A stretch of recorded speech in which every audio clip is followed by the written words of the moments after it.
Hi, everyone, and welcome back to Overcoming the Podcast. I am your host, Taylor, doctor of occupational therapy, certified trauma professional, trauma survivor, now ADHDer, and just all of the things. And today is quite possibly the most anticipated episode that I have ever made and the most requested. We are talking about no contact. Now, the very first question that I'm sure a bunch of you are asking is what exactly is no contact? No contact is a boundary and a level of communication or connection with a relationship that someone feels comfortable with. And when we are talking about no contact, that is actually removing yourself to have any communication, connection, anything with someone who typically is unhelpful or toxic or abusive or whatever it may be in your life. This is something that has become more popular and understanding. And as people reclaim their power and this generation of change, and people are going to therapy and getting help and learning about trauma and understanding what they deserve and learning what is healthy versus unhealthy, that no contact has actually been a boundary, and some people are saying it's a trend, but really it's just people are gaining awareness of the benefits of removing contact and not seeing or talking to or having any connection to people who are toxic or harmful in your life. I am someone who has done this myself, and many of you may have followed me on this journey. I went no contact right before my 29th birthday, I believe, like for the final time. But the thing about no contact is that this is not something that is easy. This is not something that I would ever, ever, ever tell anyone to use as a first step. This is not something that I would ever tell anyone or even just share my experience on, or if anyone, first of all, I don't tell people what to do anyways. It's your life. But I would never recommend anyone to just jump to no contact or use no contact to hurt someone, or like no contact is a boundary put in place, and boundaries are for you, the person who's setting them, right? That if that is what is necessary to protect you and put you and protect your peace and your mental health first. So that is what we're talking about today. And I will share a teeny bit of my story. Some of you are watching live right now on my Instagram, which is interesting because I just got ready with you all, sharing a little bit more candidly about some of the story behind my no contact as I was literally getting ready and putting on makeup and doing my hair and all of these things to come record this episode, because it's the end of the day and I love connecting with this community. But we got really vulnerable in that space. So if you're ever wanting to get a little bit more vulnerable and hear more of my story, then you can go back to that Instagram live. I'll kind of have that pinned somewhere. But in the meantime, I will give you a little bit of a summary. So if you are new to me or not, you have heard pieces of my story. I have never shared everything, and nor will I ever share everything. I believe that there are some details and some things that does not need to be open to the public, and there are some details that don't add to understanding or context that is really necessary in this space. I am a survivor who has been on a healing journey for over a decade, and I grew up in a household full of complex trauma. I was raised by a narcissistic family, and I didn't realize that until many, many years later, only a couple years ago, really, that I gave that a term. And I was a victim of heavy psychological abuse, and when they were upset, physical abuse. And the level of complete loss of identity of self, of trust in self, of self esteem. I was taught that I was the scum of the earth. No one would ever love me. No one ever accept me. And there was something that was deeply wrong with me. And my abuser, my primary abuser, was the only one who could tolerate me. And I was lucky that I was being treated by them the way that I did. Not only that, I was told that I made them, as a child, made them abuse me. And I took the blame. And what else is a child supposed to do than think that you made someone who loved you and care about you do that to you? There must be something wrong with you. If that's what your parent is telling you, that's what you're going to believe. And so it's a winding story of how I got to full no contact, but I currently do not have any contact with any members of my immediate family. And I also have one family member, blood family member, that is like extended family, who lives in another place than me, and I don't see them very often, who I stay in contact with because they're doing the same kind of cycle breaking thing that I am. And I love them and support them and I'm proud of them, but I don't see them very much. And I even don't talk to them very much because just the lives that we live. So I am essentially on my own. I'm a 30-year-old woman. This is a choice that I made. This choice comes with costs and this choice comes with benefits. And the number one thing that I tell every single person who is considering no contact at all is the cost worth the benefit? Meaning, is the cost of them being in your life worth the benefit of them being in your life? Or vice versa. Whatever makes sense to you. Is the cost of them not being in your life worth the benefit of them not being in your life? However you want to phrase it. But for me, when I looked at it that way, I really had to sit down and see what I was actually getting out of this relationship. What are the true benefits of being in contact with my family? And what I realized was a heartbreaking, shocking realization was that my benefit was the idea of a family that was supportive and kind and loving. That the only real benefit I had, while there were little things here and there and, like, oh, I had someone to spend time with or whatever, was that I had some appearance of a normal life,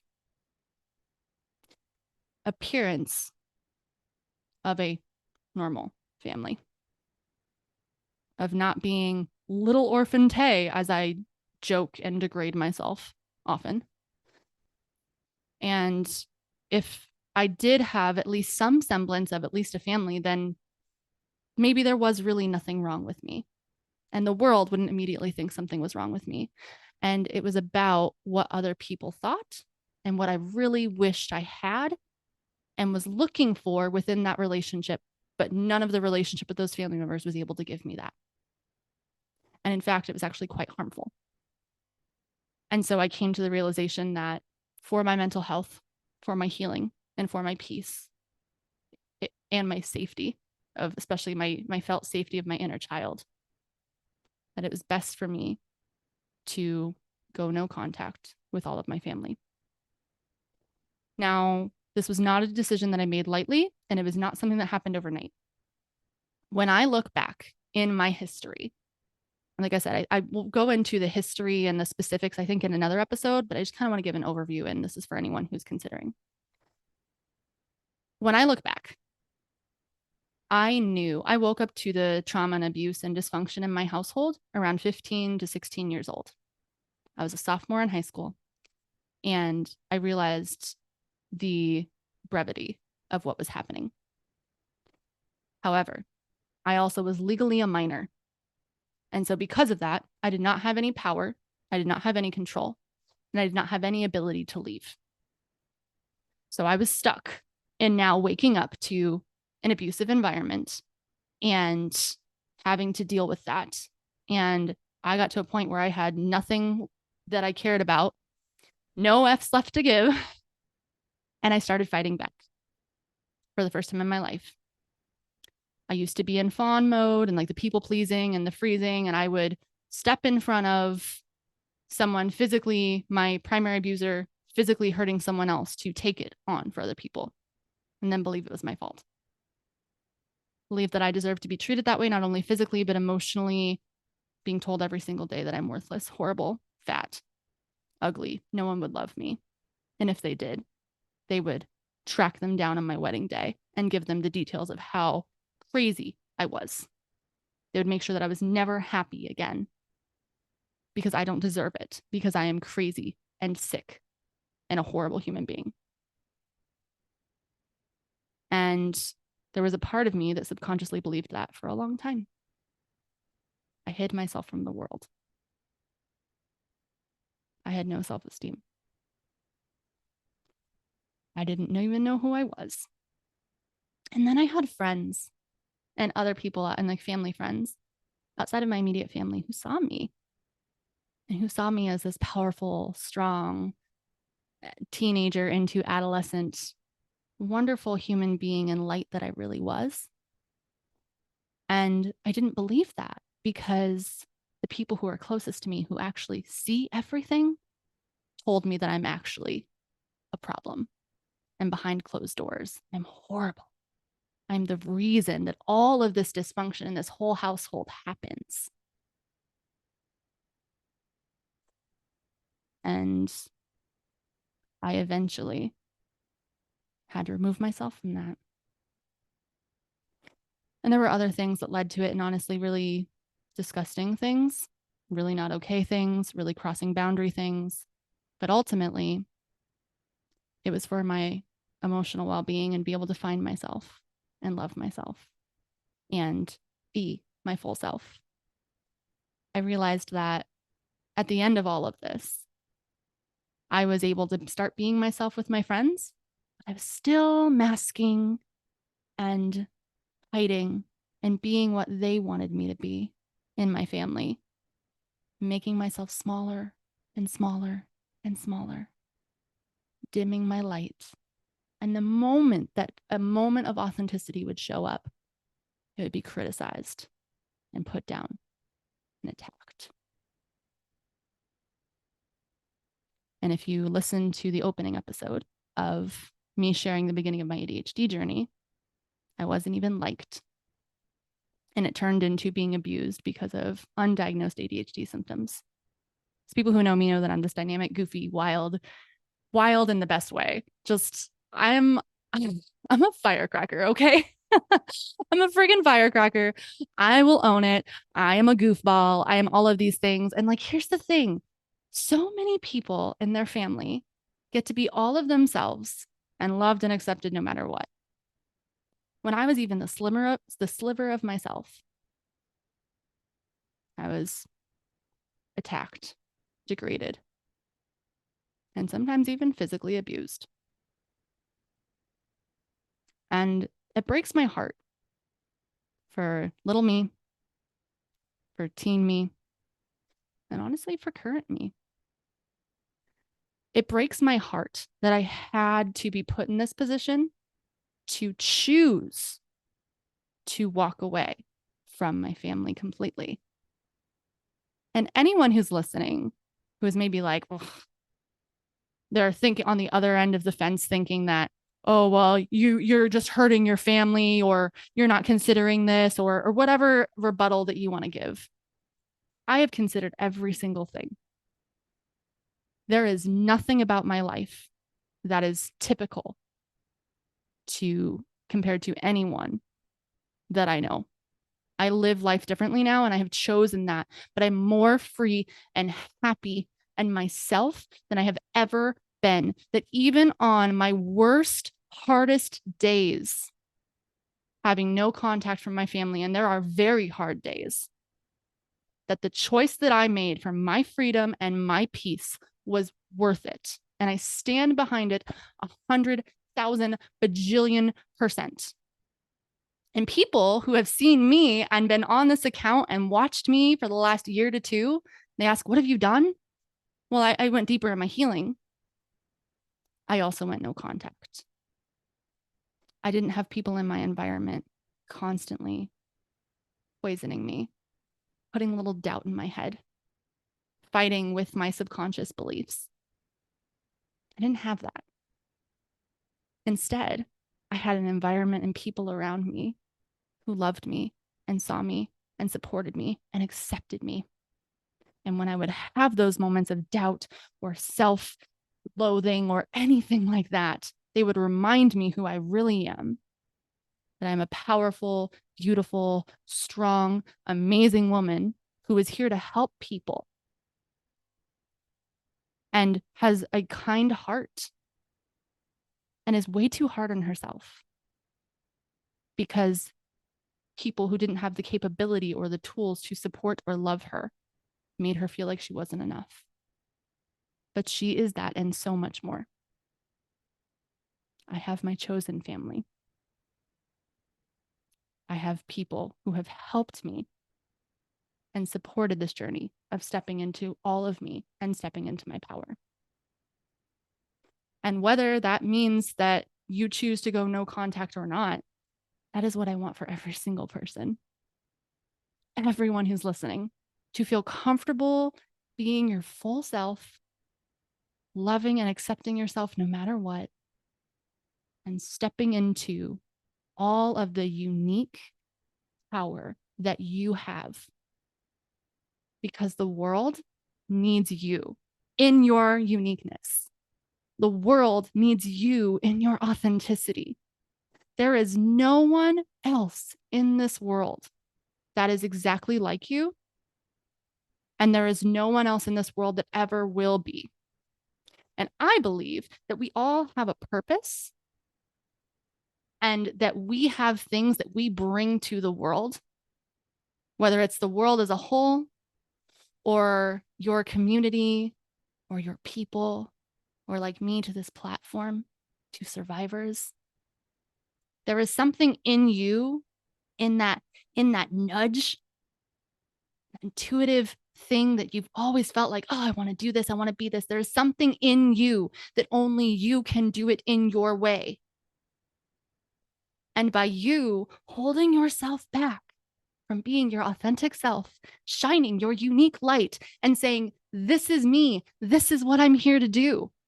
You holding yourself back is actually not only doing yourself a disservice, but it's doing a disservice for the community and for the world. You are the only one who can be you. You have unique gifts and talents and skills and things to bring to this world. And so you may have been told that you're the problem. Maybe it's been like the scapegoat in the dysfunctional family dynamic. That maybe your light was dimmed at an early age. Maybe it's because, like my family, they were threatened by you and your power and your light and your awareness and your willingness to change and shift and see harmful patterns and say, this stops with me. Maybe you were blamed for what they chose to do or didn't have the skills or tools or ability to do. It was never you. You are not the problem. And I really want people to understand that. Whatever boundary you have to set to step into that, that is what I hope for you. In a perfect world, we could go through our toxic history or our trauma history of people who have hurt us, who have not accepted us or whatever. And to be completely honest, even if people have the best intentions, some people just don't have the skills or the tools or the supports. Some people are living in trauma responses themselves and are hurting their children or are hurting others because of them being unhealed or unwilling to see. We can have compassion for that and also want accountability for what has happened and change for the future. We don't have to accept poor treatment just because there's a reason behind it. I'm a big believer in compassion and also boundaries. I can have compassion and maybe even empathy from where you're coming from. And also, I know what I deserve. And if you cannot find a way to treat me in how I deserve, then I need to make choices based on that for myself. In the last episode, Eric Winton, who is a licensed therapist in the state of California. There's this really wonderful portion towards the end of the episode where he talked about boundaries. And he talked about boundaries being essentially like a gate with a fence with a gate. And that boundaries are for you. And you are there to maintain your side of the fence. Keep your side of the street clean, essentially. You can't control what people do on their side, but you can close the gate and open the gate as you so feel. It's not punishing them or attacking them. It's choosing what is right for you. So, on that note, I am, just so you know, I am currently recording on Instagram Live. Hey, y'all. When I blew a kiss, someone said, hands up for breaking the cycle and helping others with a little dance. And yes, that is exactly what a lot of us in this community are doing. And that is the message that I share. And that is the message that I love. And those are the people that I have attracted into this community, those healing humans who are breaking the cycle of dysfunctional family, trauma, abusive patterns, whatever it is. And they're saying, this stops with me. It's the line of matches. I don't know if you've seen that meme or that picture before, where there is cycle breaking. To me is best represented as a line of matches on a table or on pavement or something where the table's not going to catch on fire. And someone lights a match on the end. And when they're close together, the flames go on to the next match and the next match and the next match. Even if it only came from one, the flames move. The cycle breaker is the match that is pulled back, not in the same line, so that the fire can't continue on. We're saying this cycle, this pattern of the fire moves stops with us. Because unless we pull back, it is going to continue to go on and on and on and on. Me, not only going no contact, but healing, having deep self-awareness, therapy, all of the work that I do, every single thing that I do is for my future children. I have been writing to my future children and my future husband since I was probably like 17 years old. Everything that I do in my life now is with my future children in mind. And the reason that I am so picky with partners and probably still single, and the reason that I continue to do the work and all of these things is so that my children will not have even a sliver of the traumatic childhood that I had. My children will know that they are loved and accepted and supported no matter what.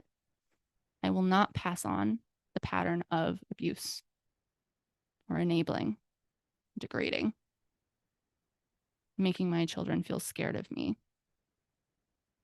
hiding themselves, dimming their light.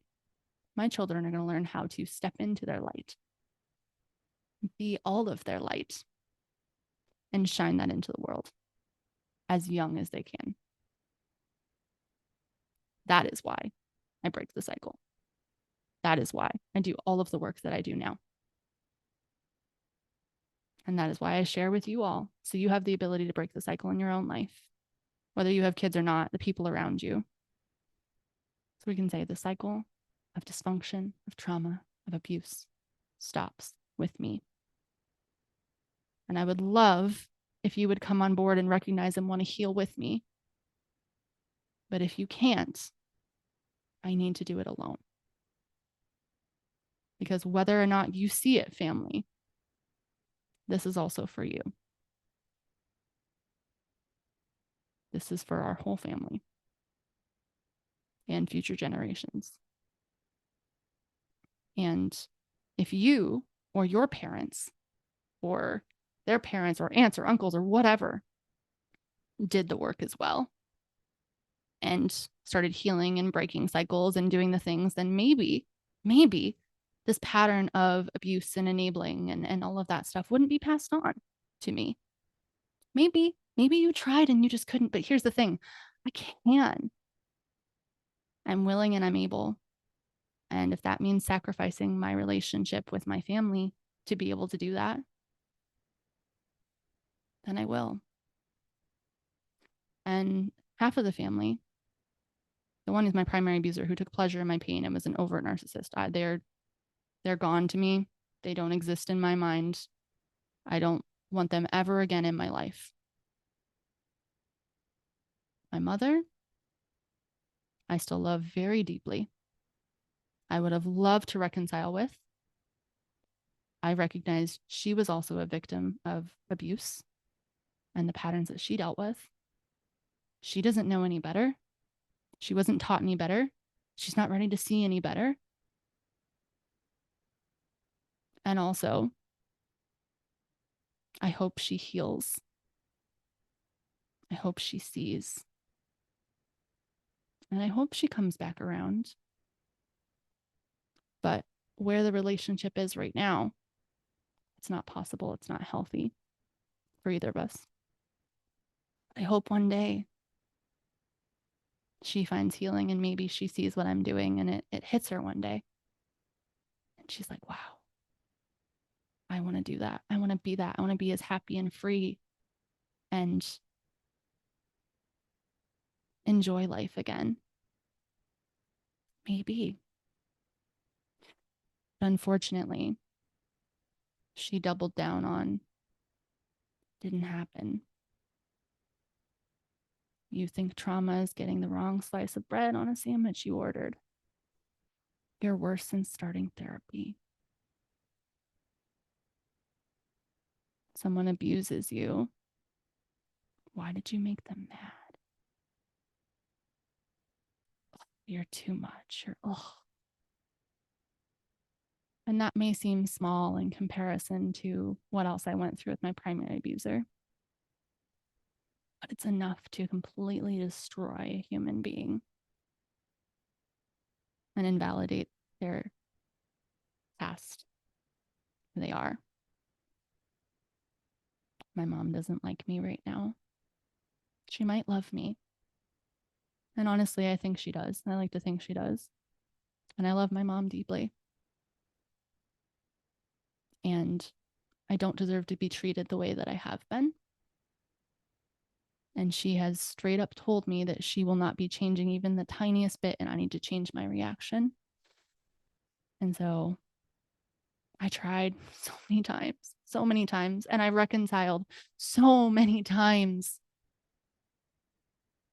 It was so hard for me to eventually go no contact because I had so much hope that she could see it and she could change. And she's really far gone. And it is heartbreaking. And I did not want to have to make this choice. But I know I needed to. And I know it was the right thing. So I have been no contact with my primary abuser for over 8 years. Absolutely no contact. Absolutely nothing. Now, have they tried? Yes. Have they stalked me and shown up at places of work? Yes. Have they found out where I worked or lived or relationships and threatened to destroy them? Yes. This person is vindictive and spiteful and is the epitome of smear campaign, and I'm going to ruin your life, and told me in front of cops one time, and like pretended to give me a hug, that they were going to make my life a living hell. And everything they did was going to make sure that I was not happy. And I never had success. I never had support. I never felt love. I felt anything. Because in their mind, as a teenager who told my mother about their secret plans to divorce her and move out while she was on a 6-week out-of-state business trip, that when I told her, I ruined their life. So, and they also are deeply disturbed. Deeply, deeply, deeply not okay. And started to become make like also sexually inappropriate comments about me as the daughter as well, which no, thank you. We're not going down that road. So I cut that off a long time ago. And I am very happy with that decision. It was easy for me. I felt peace. I felt relief. And I have not looked. Now, with that naturally came the rest of the family on that side. They were the enablers with that. They always excused that behavior, said that I was being dramatic or I didn't know what abuse was. And they were the ones who experienced abuse. And I should be kind, sweet, and gentle, just enabling and minimizing what I went through, which again, anyone outside of the family saw and was horrified. And that's just what they saw publicly, let alone what happened behind closed doors. So that was done for me. And so it was kind of like easy for me, easier, I would say, easier than most, because I had moments in my life where I lost a bunch of people. And so I've learned how to move on in my life and not lose myself or my life based on people leaving or not, no matter how close they are to me. And I was kind of forced into that. So not only did that happen with that biological parent and the primary abuser and that whole side of the family, almost a year, maybe a year after that original no contact, I was sexually assaulted and I developed severe PTSD and I reported it. And people who I considered family, who had been there since I was born but are not biologically related, dropped me. And because I reported it. And even the one who I was closest to in that family, again, not my blood relation, but essentially family friends that had been there forever and are like family. I even changed my last name to be aligned with them.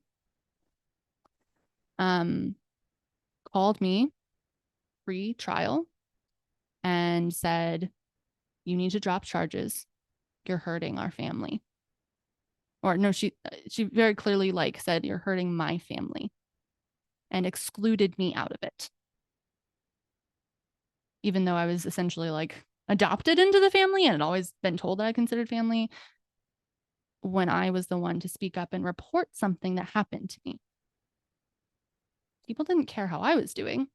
People who loved and supported me my entire life, traditions, holidays, all of these things, done, lost instantly. So I have been through moments of losing people who I was close with. And so when that grief period hit back then, I grieved a lot and learned after that whole grief cycle, not only in PTSD did I lose control of my whole body and my brain and just could not even baseline function. It was a multiple trauma because I lost all the people who were always there and safe and supported and I considered family. I lost the traditions. I lost the memories as a child. Everything was tainted and I didn't have them. And I was betrayed by people who loved me, supposedly, and considered me family my entire life. Literally there since I was born. So I knew what it was like to lose people in your life. And so sometimes I made the decision, other times it was made for me. And so I think that when it came down to eventually deciding to go no contact with all of my family, it was easier in that I had been through so much loss, so much significant, foundational, pivotal loss because of what I'd been through in trauma. So I learned how to get by on my own. Because even the people I trusted, I never really was able to trust. So it took me a while to go no contact with all of my family.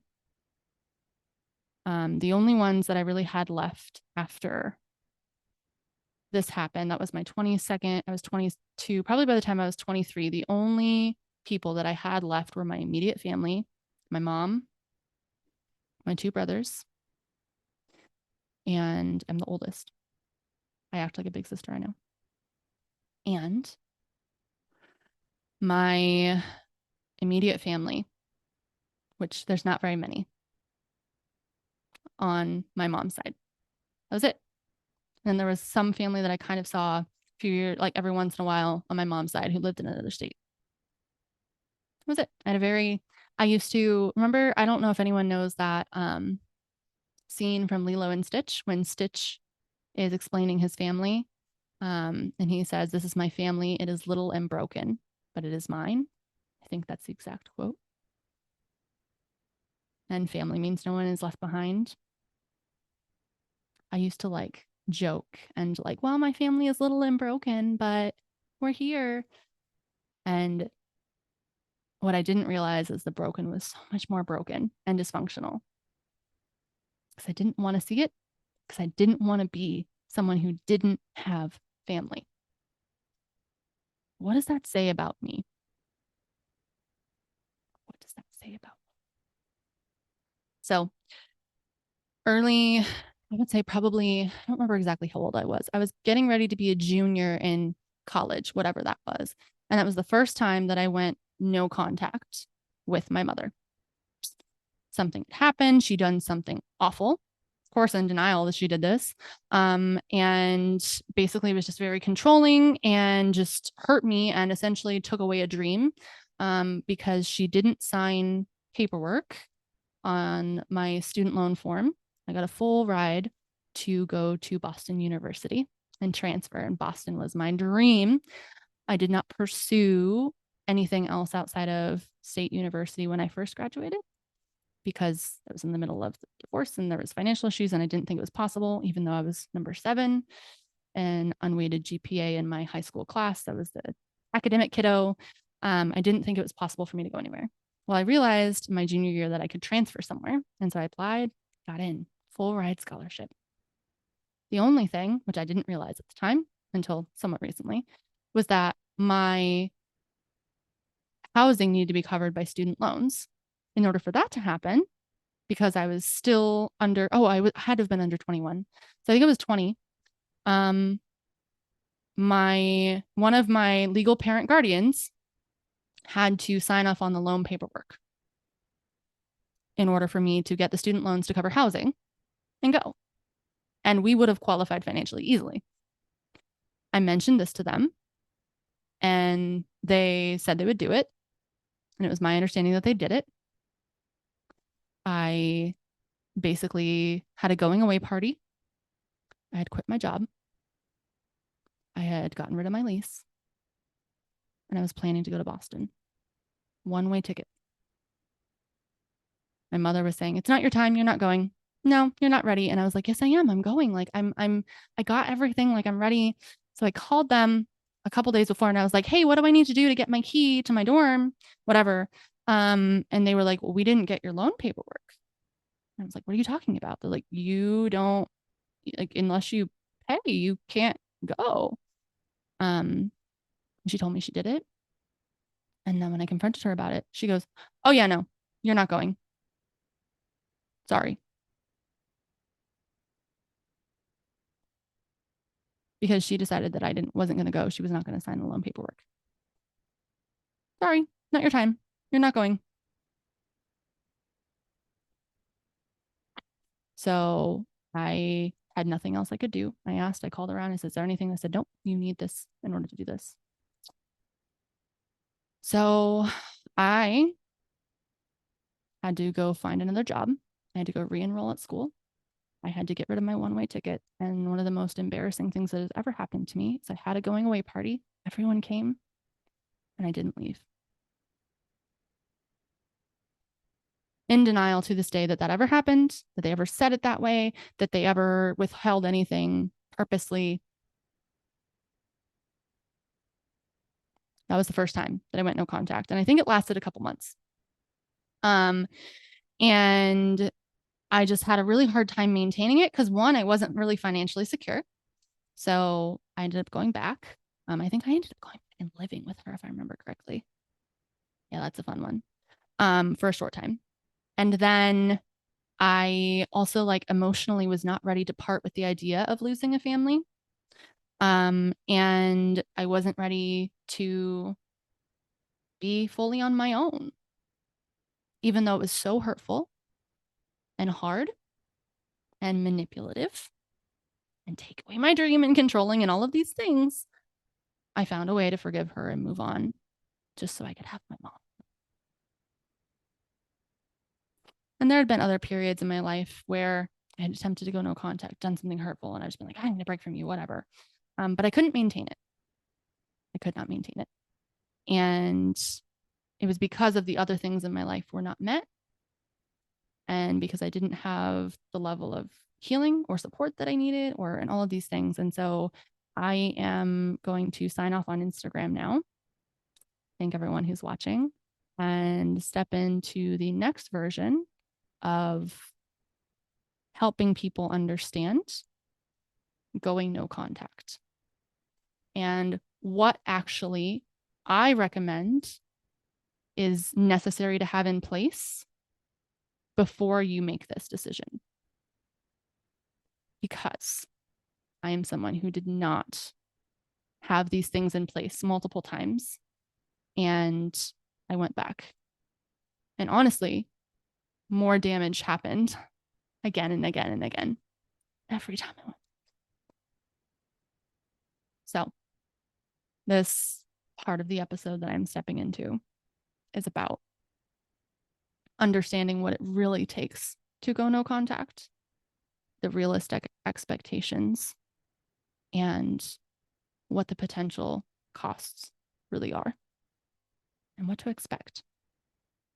Going no contact was very hard for me to maintain because I did not have certain things in order. I was not emotionally ready back then or the other times that I had been no contact. And I had too many doubts that maybe I was the problem to maintain that for me. And so it's just very interesting to me because I really think you have to be ready for what no contact really entails. In my mind, it is you are on your own. I also want to mention, I recognize that no contact or leaving an environment, creating distance, whatever it may be, I recognize that that is a privilege that not everyone can have access to. I recognize that I am speaking from a very privileged place about my ability to go no contact. There are stories in the comments all the time about people with financial dependencies, disabilities, any other things that come about or that people have that limit their ability to actually go no contact. I, as a child, 15, 16-year-old teenager, once I woke up to the abuse, was doing everything I could to get away. But legally, I wasn't able to do that. I would have to get emancipated, and that would be a whole fight. And honestly, probably wouldn't have happened. And so I was trapped in this abusive, dysfunctional household for 2 years, and I just had to do what I had to do to make it work. And it was miserable, and I was miserable, and I lost a lot of myself. And I'm very glad that I did what I did in order to survive and get through, but I wasn't able to get to the level of healing and free expression and understanding of who I am and regulation and my nervous system healing and all of that until I was way out of the environment. Because that saying that you can't heal in the same environment that made you sick. You can start where you are with what you have, but if the environment is still toxic, it will continue to make you sick. If people are not willing to change, if factors in the environment haven't changed themselves, if the dysfunction or the abuse still exists, you can change yourself and heal and do the things you need to do. But it makes it really hard to go to a whole other level of healing and self-acceptance and self-love and the quality of life that I'm talking about when you're still in that environment.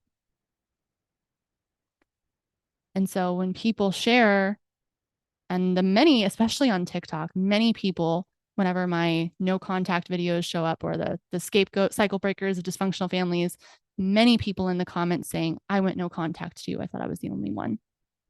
I am so much better off. It's really hard and it's worth it all the time. And it just goes to show that it really is more accepted among those people who are trapped in it, and like survivors. It's not always accepted in society. And I can get into that a little bit later. For now,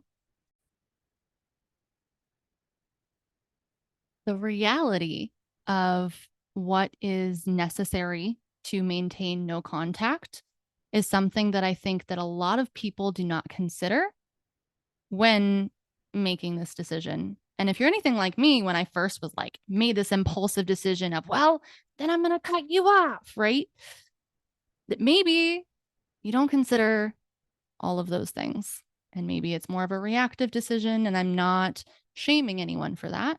I am simply educating and sharing that that is a possibility. And also, it's a lot harder to maintain that if that's what you really want, if you don't have certain things in place. So, the first thing that always that I would want people to understand is that depending on if it's just one person or multiple people or whatever it is, going no contact means that person is just not in your life. That means that even on the worst times, even when, for me at least, I think of even if this person is in the hospital, even if whatever it is, that means that it is not beneficial for me to be in contact with that person. And there are not things that are just going to, life events or things that are going to happen that I'm going to reach out and pull back in order to have them support me or help me when I'm going through a hard time or they're going through a hard time or whatever it is. I am not going to maintain contact. I will find a way to get through without them. And that is something that I was able to do this last time, and I've been able to maintain no contact because I do have support. If anything comes up, I do have support. And like I said, I have friends that are like family.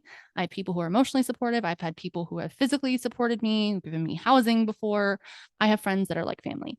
And so if anything happened, it's like emergency, worst case scenario, I always say like, I don't have mom and dad to bail me out. This is on me.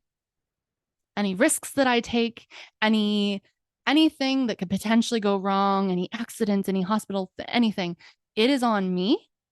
And I take care of myself. Again, this is a choice that I have made, but a lot of people have a backup plan that if anything happens, they can just go back to their family and at least have support, either financial support, physical support, safety, whatever it may be. There's support available. When the scary thing happens, when life is unpredictable as it is, there's support. For me, I don't have that reality. And I think that you need to be okay with being in that mindset of, I don't have that freedom. I don't have that privilege. I don't have that ability to just go back when needed. Right. And I think that in the hardest moments, there's that breaking point of, oh, maybe I should just go back. Maybe the bargaining, maybe I can put it back. I really need this. I wish this. And in those moments, want to prepare people ahead of time when the worst case scenario happens, do you really feel like you're okay maintaining no contact? And if the answer is no, then I would say limited or minimal contact, pull yourself away instead of just going no contact. meaning like you talk to them less, you give them less energy, whatever.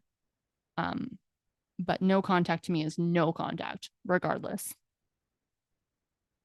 I have broken no contact many times and been like, okay, I'm back. Hi, I love you. Let's just whatever, right?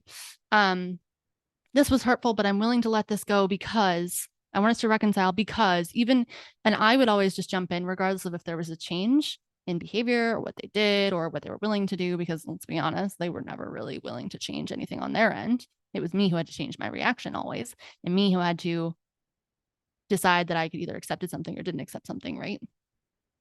That I could just live with it and move on and just hope it didn't happen again far too many times.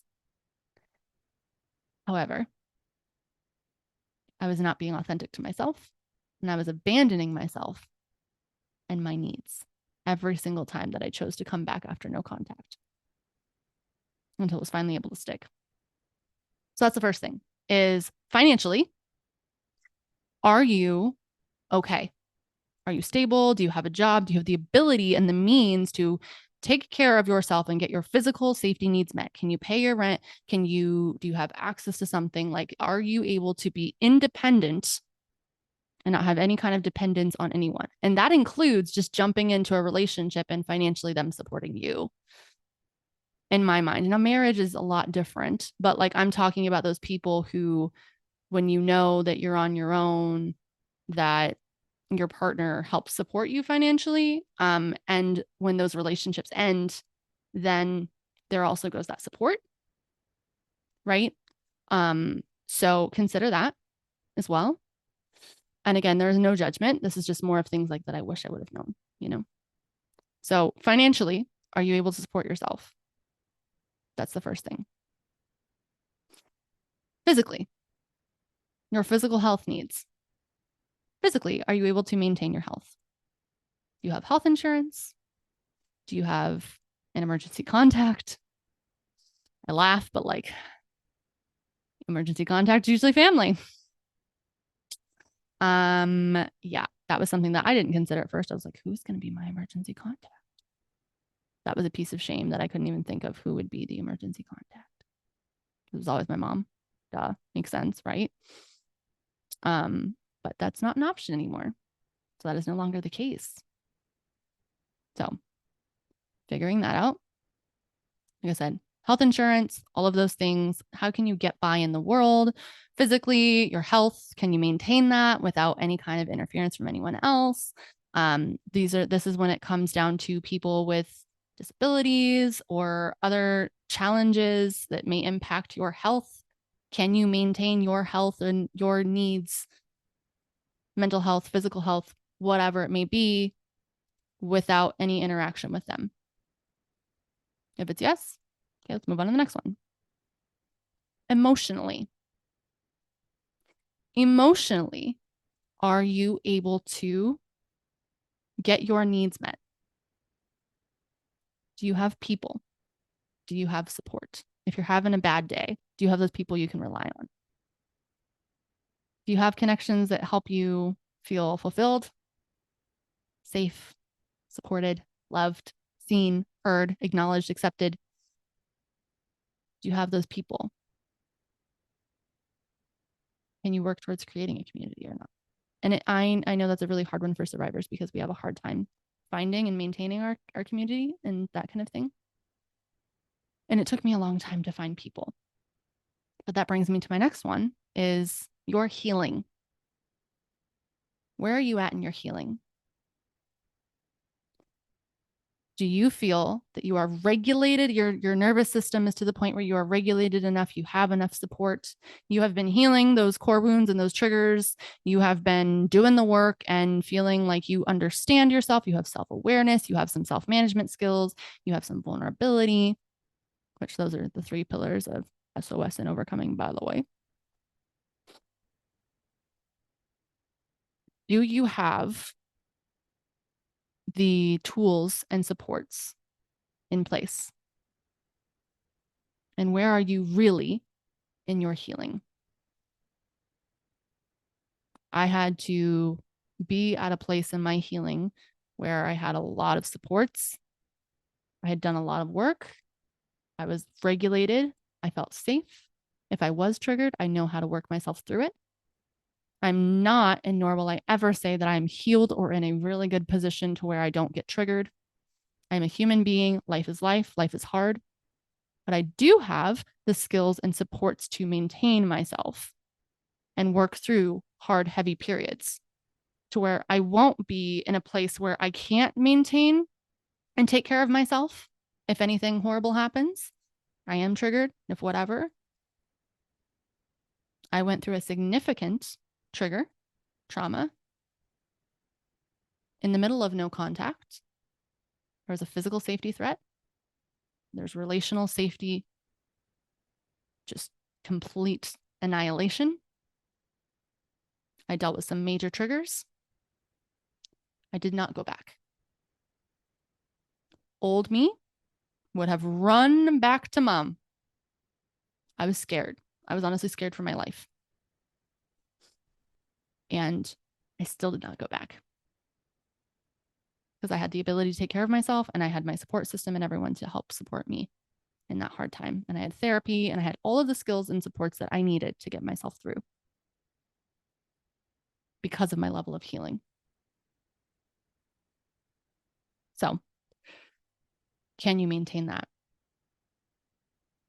How do you feel about holidays and big events and rituals and those traditions maybe that you had with those people? The regular Sunday night dinners, I don't know, whatever it is. Do you feel okay not having that? Do you feel okay with that being different? Do you have a plan in place of when that inevitably happens? I find that it's much easier to be proactive in looking through the potential things because when it comes and it's hard, inevitably it will be. Because I've said before that no contact is not an easy decision. And it's one that I hope that no one has to make. And it's frustrating and heartbreaking to have to be in this position to protect yourself, protect your peace, your healing, your mental health, your self-esteem, your safety. It's really hard to have to make this decision and very frustrating and shameful sometimes. And yet when you get to this point and you're really considering this, especially for long term, it's recognizing that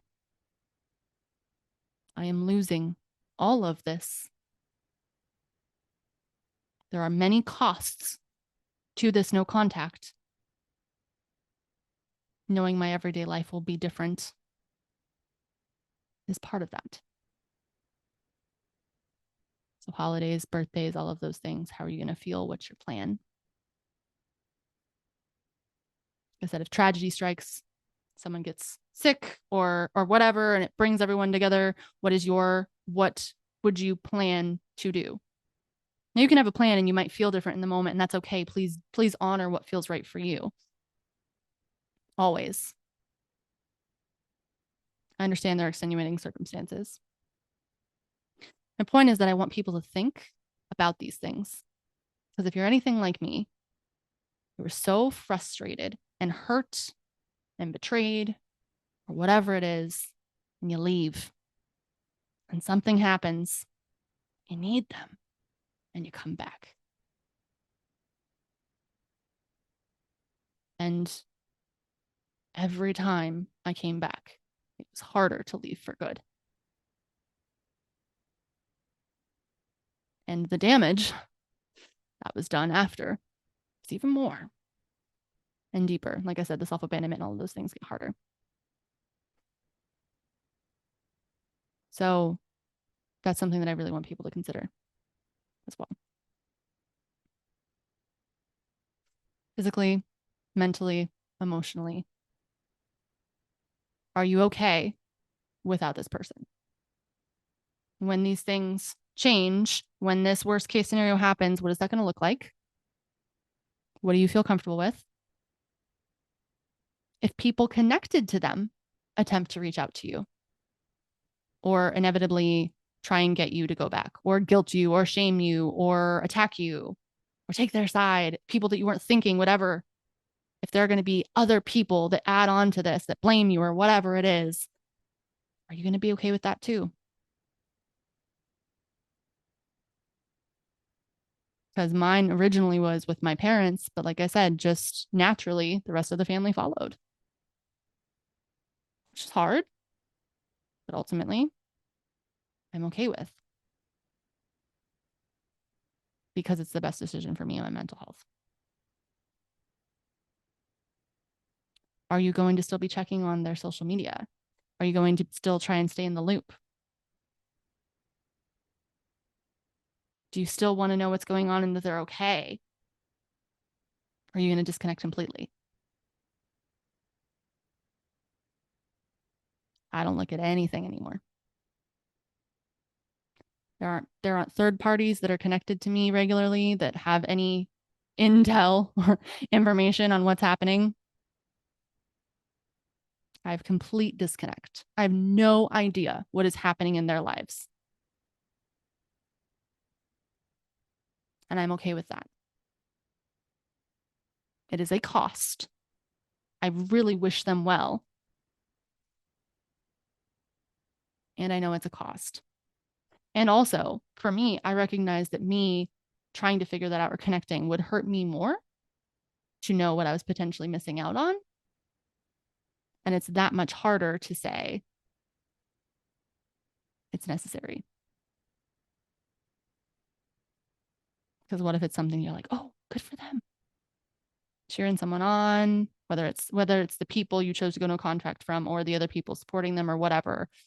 There was times where I would go no contact with certain people and other members of the family or family friends or whatever would fill me in. Did you hear about this? And so they were in my life anyways. They were in my mind anyways, right? Like they were always there.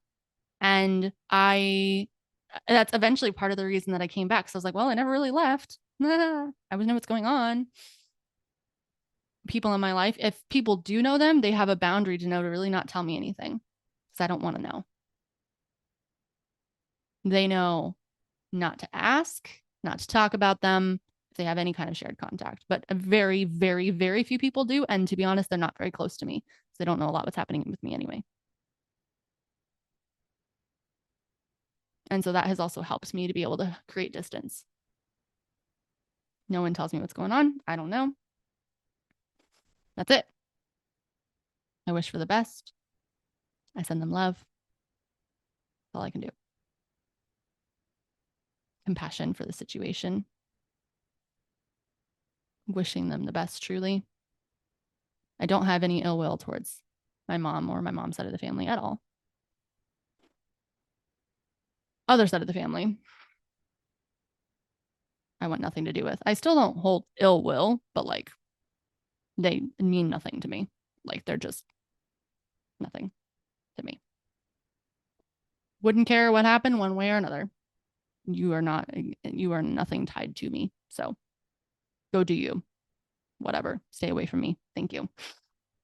Thank you. Don't let the door hit you on the way out. Yeah, that's that. That's that side of family. And so that's the thing too, is like there's a lot of context and nuance when it comes to going no contact. Everyone's situations are different. And I actually had someone on the live that I was recording earlier remind me that a lot of people or just members of the LGBTQIA plus community may also be dealing with no contact when people don't accept them after coming out or, you know, how they start acting differently or whatever, expressing themselves, can't accept certain things personally. Either they get kicked out of the house or they're forced to disconnect with them or they choose to because it's harmful. That also can be a reason. And that's heartbreaking. And I'm sorry. And I think that it's really easy that when you go no contact, whether it's forced upon you or you choose it, it's really easy to think, what's wrong with me? What else could I have done? Did I somehow deserve this? Did I somehow contribute to this? Am I actually the problem? There's a lot of doubts that happen. But if you are anything like me, once I finally decided to go no contact with everyone, there was this period in my life where I didn't have any memory. My childhood, probably about from like 5 to 10 years old, didn't have any memories. Nothing. Except for what had been shown in pictures. And it was usually about like a birthday, or like I literally only saw the memory of the picture that I had seen. Nothing else. When I went no contact, there was another level of healing that hit because my inner child found safety. And we felt safety by protecting ourselves, and boundaries do that. And listening to ourselves does that. And putting ourselves first does that. That actions can show up as safety to an inner us. And so when I went no contact, it was a message to my inner child that I actually do see them and will protect them no matter what. And because of that, something in my body felt safe enough to give me back some of those memories that came through as exactly why it was the best decision to go no contact. And there was a very raw processing of this. I think it was episode 17 where I shared what that was. If you want to go back and watch it, it was where I was talking about the neglect and the enabling. And yeah, essentially, my inner child, I got this memory back that I was being physically abused by my primary abuser and was like kind of trapped while this was happening. And I was crying out to my mom to help me, save me. Other brother was crying in the corner. He's really young, baby. And my mother looked me in the eyes. Her purse was by the garage and looked at me. And it was almost like a look like a better you than me, and walked out the door and allowed me to continue to be abused. And as an adult, part of the reason that I am no contact, and if you listen to that live, you'll hear all the things, or part 2 about this, honestly, is that the abuse never happened. I wasn't actually abused. I'm making it up. They weren't abused either, which is wrong, but okay. And my primary abuser is not actually abusive. They're just an idiot. And I'm wanting to continue to be upset and triggered and making myself and my PTSD symptoms exist for attention. Very clear, could describe everything in exact sensory detail of what actually happened. And so, yes, there was sadness and heaviness and grief after no contact. But more, there was relief. Boulders upon boulders upon boulders were immediately lifted off my shoulders and my chest. This physical sensation of, you are free. I was giddy. I was literally jumping for joy. My inner child was so thankful and excited. And then I went into a whole other level of inner child healing. I finally connected with my inner child. I stopped hating my inner child. I saw my inner child. I started loving my inner child. I started having compassion for that inner child who was abandoned and abused and blamed. I started loving and accepting all of those quirks. My full personality started coming out. I stopped making myself small. I found myself. I did deep healing, self-discovery work. And the glow up that many people in this community, on this platform, especially on Instagram, have commented on and really seen those like, wow, you have just transformed. You've grown up. What's your secret? I got rid of the toxic in the environment that was making me sick so I could heal to a whole other level than ever before.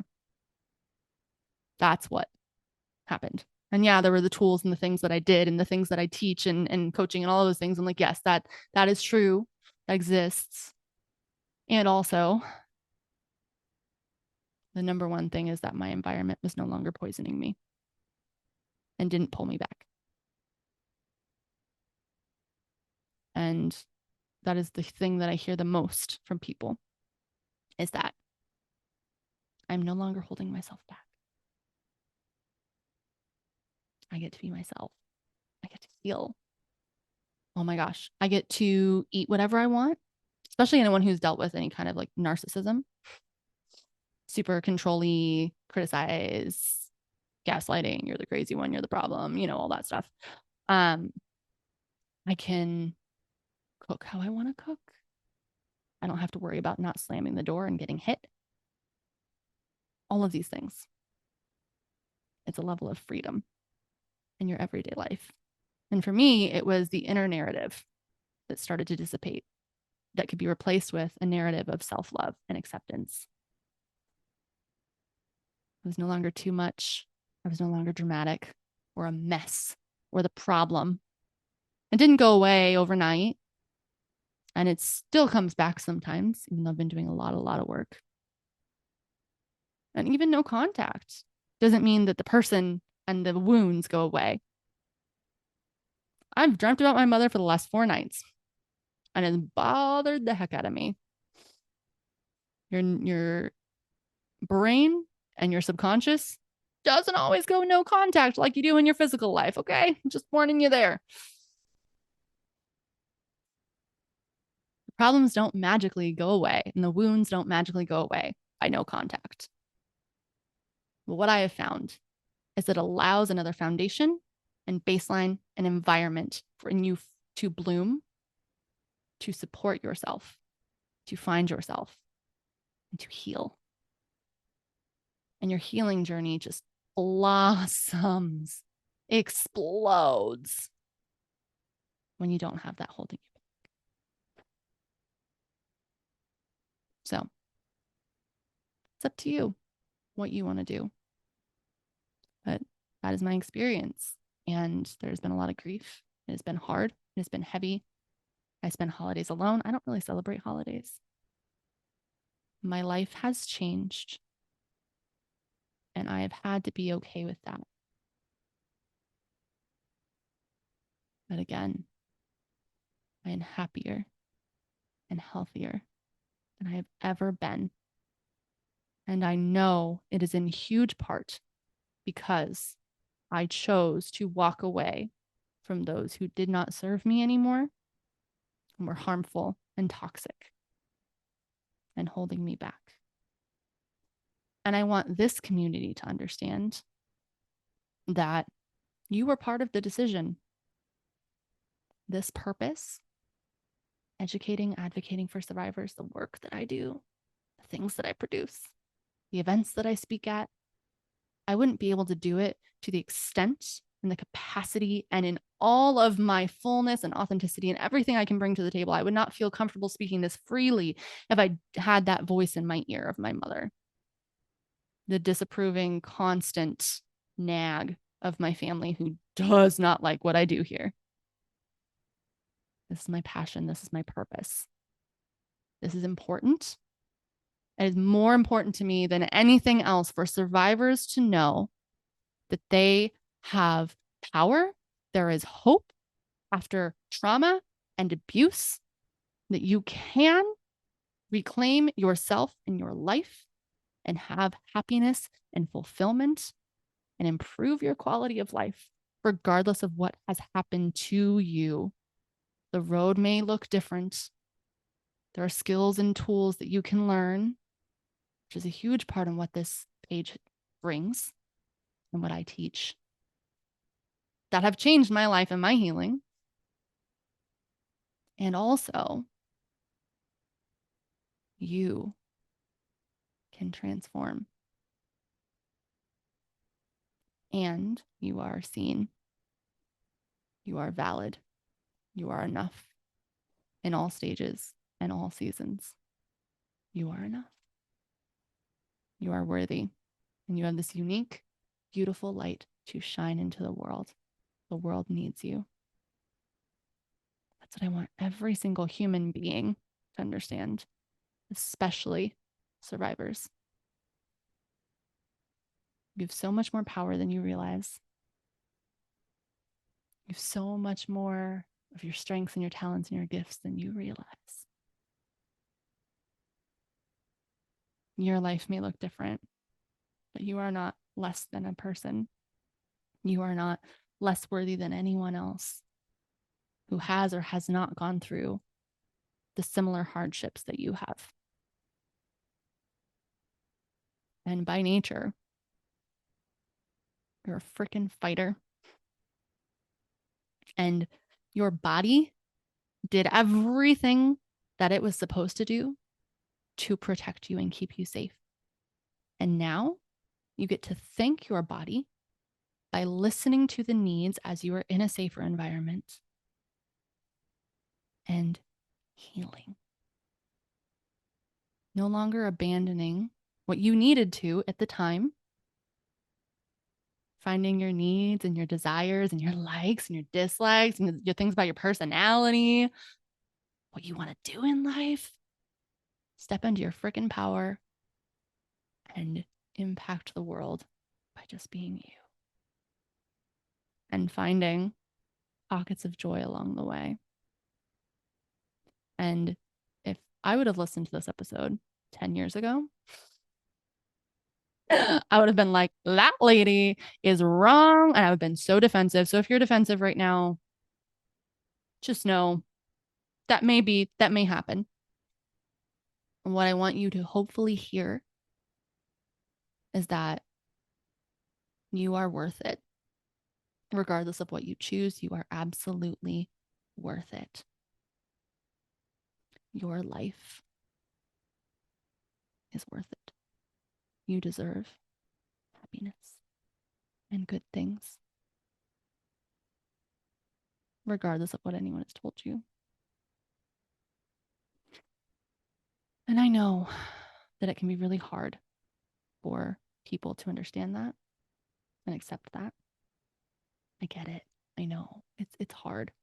And you're going to get a lot of comments and a lot of shame and a lot of projections from people who are not strong enough, are not ready, are not wanting to see or break the cycle.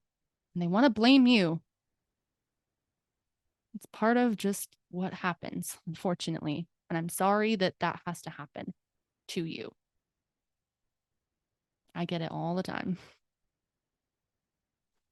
But also, those comments are people who don't have context, don't know me, don't whatever.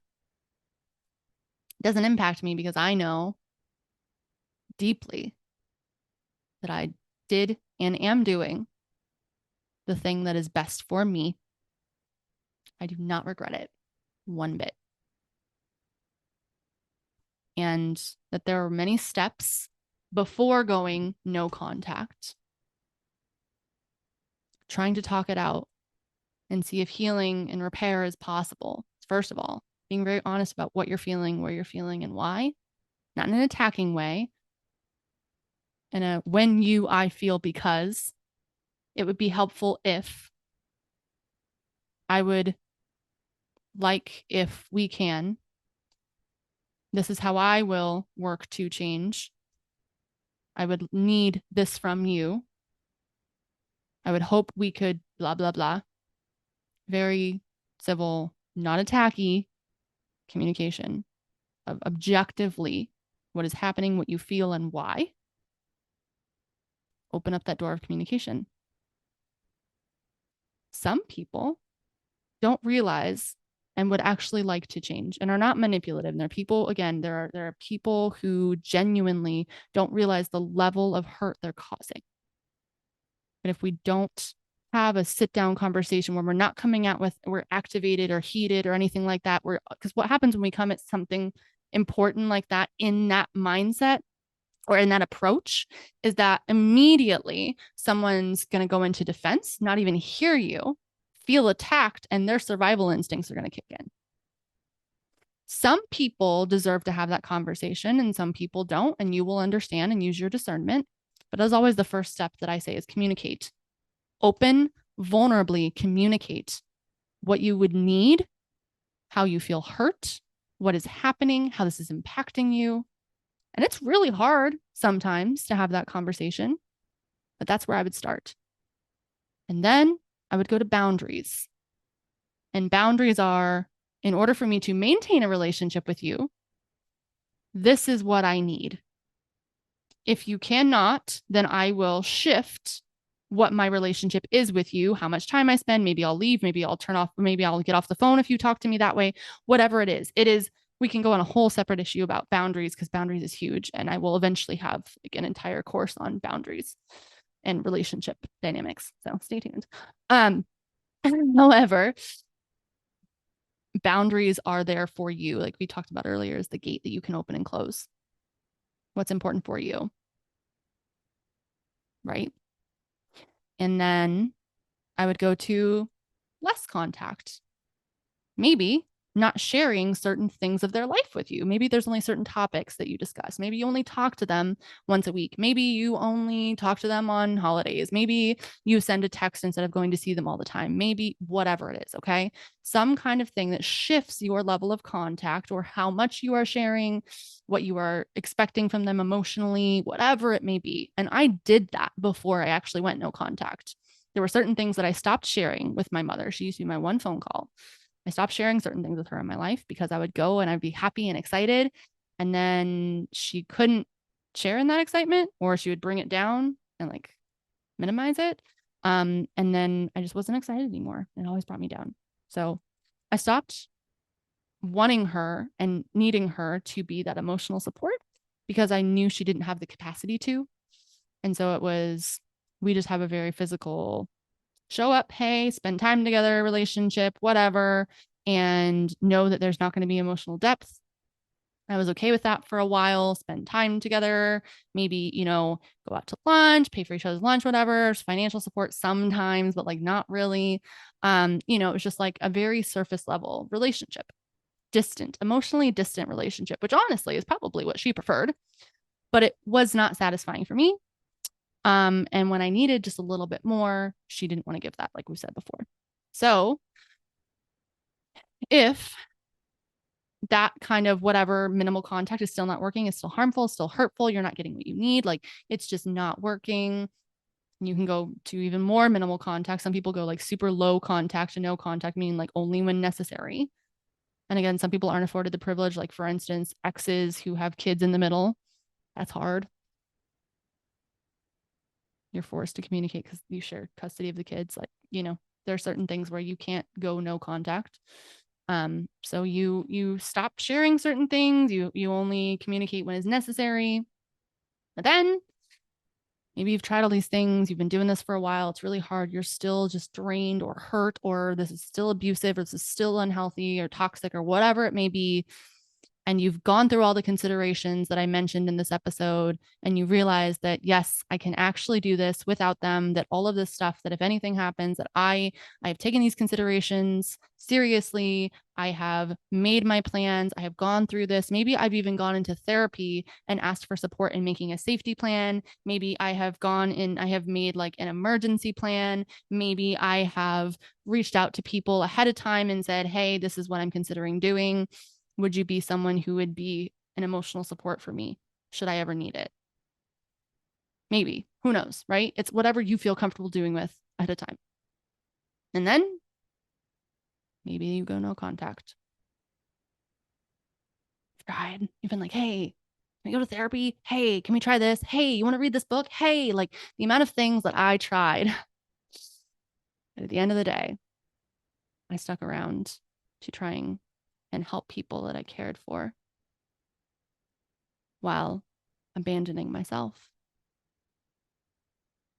And eventually, I had to put myself first.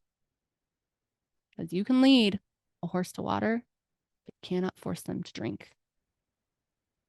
And if you sit there next to the horse, waiting for them to drink when they're stubborn or they don't want to, and nothing's going to do anything, then you yourself are going to be thirsty. Maybe you will die if you're a horse who needs water, but you're waiting for the other one to do it first. That analogy. I'm not saying you as a human being are going to die. Just saying. Point being, you cannot force someone to see things your way, to accept you, to change, to want to change, to be healthier, to heal. All you can do is either accept or not accept how they show up in your life. And if it is not changing and you cannot accept it, then what are your next steps? Go through the whole list of communication, boundaries, less contact, less contact, less contact, maybe no contact. It took me, so it started when I was 20. It took me 8 years to fully be able to go no contact. To feel like I had enough of all of those things put in place and enough physical support, emotional support, social support, financial support, ability to do things myself. And even as I am starting a business, taking big risks, knowing that any risk that I take, if it goes south, it's on me to manage everything I do here. It's on me. So I recognize that. I used to be the person who wouldn't go to even a movie alone or a restaurant alone. I thought that was like the most wild thing ever. And I spent almost a year completely alone in my life, maybe occasionally seeing friends once every few months, but I didn't have super close relationships at that point. A lot of my things had gone through. However, I had grown more comfortable with my own company, and I did a lot of filtering in my life. And there was a stage that a lot of people don't talk about in healing where you start to walk away from it, what isn't aligned, and recognize that a lot of the things that were around you actually were around you because of how you acted in the trauma response that maybe are not aligned to the authentic you, that maybe are not the healthiest. Maybe you just don't actually get along and you actually aren't into the same things or whatever it is, that the relationship does not serve you in the next step in your life. And you start to filter and you start to walk away. And there is this moment of emptiness before the new comes in. And sometimes it lasts a lot longer than we want it to. One thing that always brought me peace is that you can't have the new life that you want unless you have space for it to exist. It's anything that we want in life. And so I sat for about a year, a little bit over a year actually, with a whole lot of empty space. And slowly, it's been filling. And I'm proud to say that because I know what I want, I know who I am, I know what I accept and what I don't accept, I have boundaries and I am fully myself and I know what I'm looking for in people and I can accept certain things and I can't accept certain things. And I've very strong awareness and understanding of what I want in my life and what aligns and what doesn't align. That the people and the things in my life that I have been slowly adding only add to where I'm headed. These people in my life don't take away from me. They don't drain me. I personally do not engage with jobs or anything else that takes away from who I am, or pulls me out of myself, or dims my light. I have put my personal fulfillment first for once in my life. And that has meant not letting certain things in. That has meant saying goodbye to certain things. That has meant saying no to opportunities that had a lot of money because it wasn't aligned. And at the end of the day, it wasn't right for me. And that's the thing, that the more you are into your healing, the more you learn who you are, what's important. And as things fill, they fill in alignment with who you are and where you're going.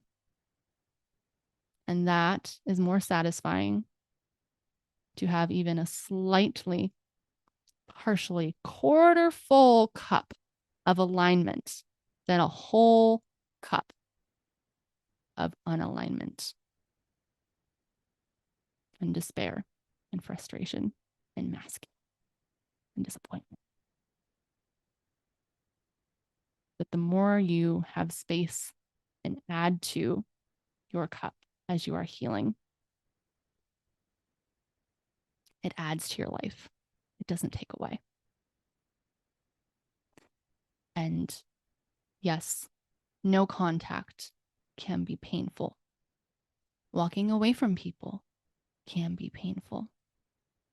My hope is, for those listening, whether you are someone who has already done this or you are considering this, that no contact allows you to add space for what is in alignment to come into your life.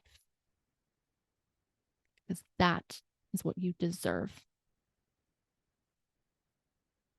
And no matter what anyone else says, it's your life. You are the only one guaranteed to be there for the rest of your life. So maybe try considering that person in your decisions that are going to impact them moving forward. Just maybe. I've been saying that since I was a teenager. Now, was I able to enact it since I was a teenager? No. No. I'm a 30-year-old woman who's kind of sort of figured it out ish. And future events, what is that going to look like?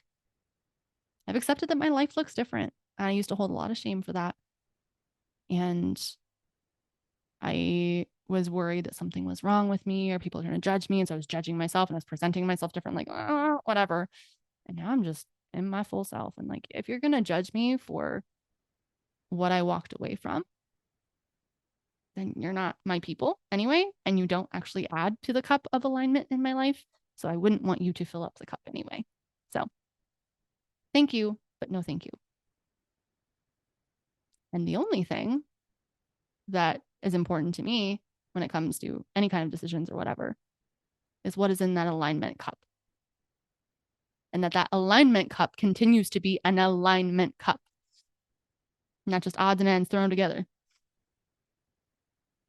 I prioritize what aligns with the true self of me, my life, and where I'm going. Every time you say yes to something, it's saying no to something else. So make sure whatever you say yes to is a hell yes. Because what one of my early mentors, Sarah Putt, she's from OT for Life. I did my first podcast ever with her. She always said, if it's not a hell yes, it's a no. Because you should only have room for hell yes things in your life. And every yes is a no for something else. Because it takes up space. So you decide what is in alignment, what is best for you. Is the cost worth the benefit? It's your choice.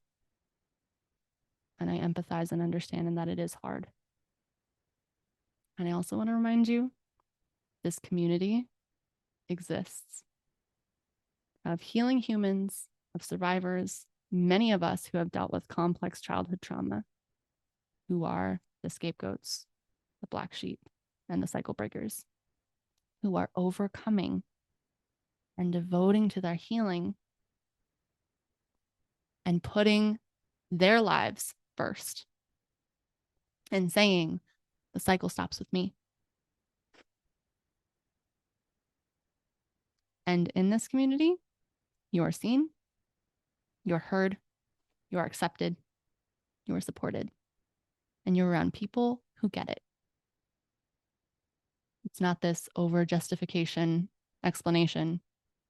We just have a baseline understanding and compassion that regardless of if it's the exact same thing or not, we have compassion for the whole scenario and understand the hard in surviving and making these choices and being put even in these positions to make these choices, and knowing that not everyone in life has to deal with this, and that you are a remarkable human being to have not only the awareness, but the willingness to heal. So many people don't. The awareness is the first step. And personally, I am proud of you. And I hope that you, if you are not already, find the ability to start being proud of yourself also. So I'm going to sign off for this one. I will share in another episode later my personal journey of no contact in regards to some of the things that happened, some of the things that I experienced. But I wanted to give you an overview of what no contact is, some of the steps leading up to it, and also just reminding people who either have done this or are considering this that you're important and you're seen and you're valued and you're loved. And I'm so sorry that this decision is even on the table. Truly. And also, there is hope. And it will be okay.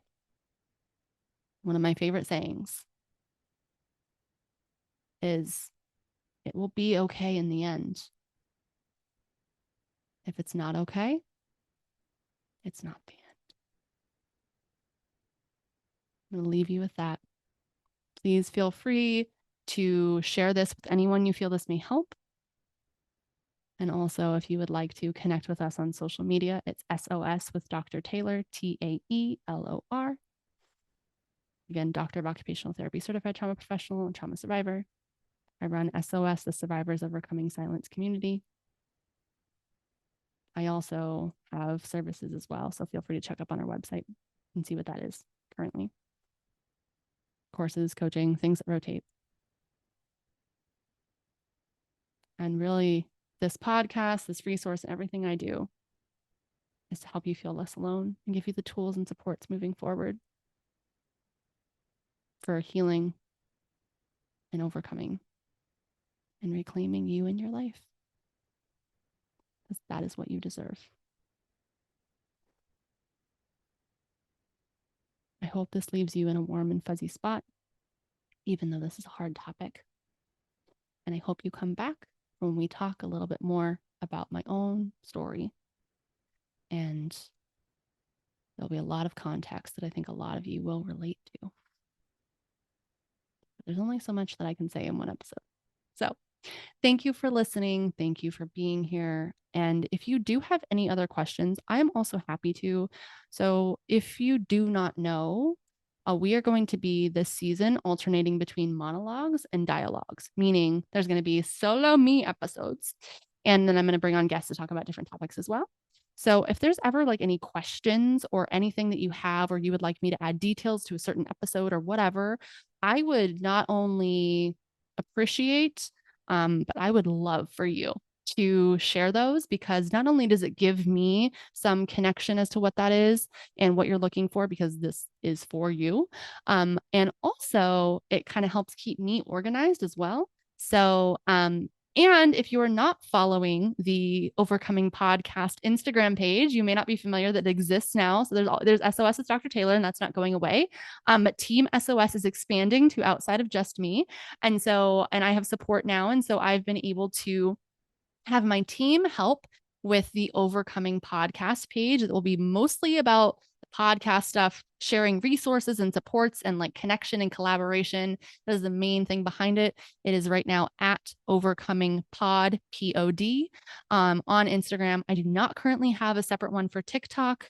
I probably will just keep it Instagram right now. It's a little bit easier to manage because you can do the collaborations of sorts. So separated on Instagram right now, and it's together on TikTok. However, that is going to be a really good place for you to share feedback and questions and reviews. You can always like put reviews on the actual podcast platforms or on YouTube or any of the audio platforms. That would be lovely and appreciated. But also, I really would like to this season have more engagement from people, because podcasts are like delayed kind of thing. Like when I'm on social media or lives or whatever the reel, it's really easy to like get the feedback and know what you like and what you want more of and answer any questions. But when it comes to podcasting, it's like released every week and you listen, and I don't know if you're listening or not unless you tell me, or you randomly share feedback that you listened or whatever, right? So what I would like to do is have random, I will possibly even put together like a feedback form or like a questions form in the future on Google Forms or something, where you can ask questions for me to address in next episodes. So if you have any other topics within no contact that you would like me to address, like someone asked earlier on a live about flying monkeys, and someone asked earlier about how do I cope with this or whatever it is, right? If you would like me to go into more detail with certain things, I am happy to. Of course, there are some things that I may or may not share, but just giving suggestions and guidance for how to frame episodes is really helpful. So definitely be sure to check out again at Overcoming Pod, and you can share more there. The DMs are closed for like solicitation, but if you have feedback and things like that about the episodes, or you have questions that you want us to send, comment, like, share, message, those kind of things. And that's where we're kind of going to be connecting. Team SOS is supporting with that. So I'm really looking forward to that. Again, thank you for listening. I am Taelor. It has been a pleasure. And no matter what, I just want you to know that you are seen, you are heard, you are accepted, and you are enough. And whatever you decide, you know what is right for you. And you're allowed to change your mind. But it doesn't matter what anyone else's opinion is of your decisions. Do they align with you and where you're going? And that's all that matters. All right. I will talk to you all next time. Take care.